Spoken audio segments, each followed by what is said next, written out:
দাদা, আজকের প্রোগ্রাম কি কর্মসূচি ছিল, কোথা থেকে কোথায় ঘুরলেন, একটু আপনি বিস্তারিত। আমাদের জঙ্গিপুর শহরে এটা একটা আমাদের মানে র্যালির মাধ্যমে আমরা ঘুরলাম, যেটা আমাদের মুর্শিদাবাদে যেভাবে হিন্দুদের প্রতি অত্যাচার তার প্রতিবাদে, এবং আমাদের যে শিক্ষক 26,000 শিক্ষক যেখানে নিয়োগ হয়েছিল সেই বাতিল হওয়ার, যিনি বাতিল করেছেন মমতা ব্যানার্জির যে দুর্নীতিবাজ সরকার, এই সরকার এত দুর্নীতি করেছেন, মানুষের সাধারণ বেকার ছেলেদের পয়সা নিয়ে চাকরি দিয়ে অবৈধভাবে, যার জন্যে আজ বেকার ছেলেদের এই দুর্দশা, যার জন্য এই প্রতিবাদের সাপেক্ষে আমরা আজকে পথে নেমেছি।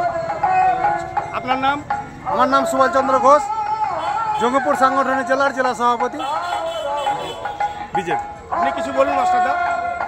সাম্প্রতিক যে 26,000 শিক্ষকের চাকরি স্থগিতাদেশ হয়েছে কোর্টের নির্দেশে, তারই পরিপ্রেক্ষিতে এই চাকরি বাতিলের জন্য সর্বাংশে দায়ী আমাদের মুখ্যমন্ত্রী মমতা বন্দ্যোপাধ্যায় এবং তার গুমার্তমির জন্য এই ব্যাপক সংখ্যক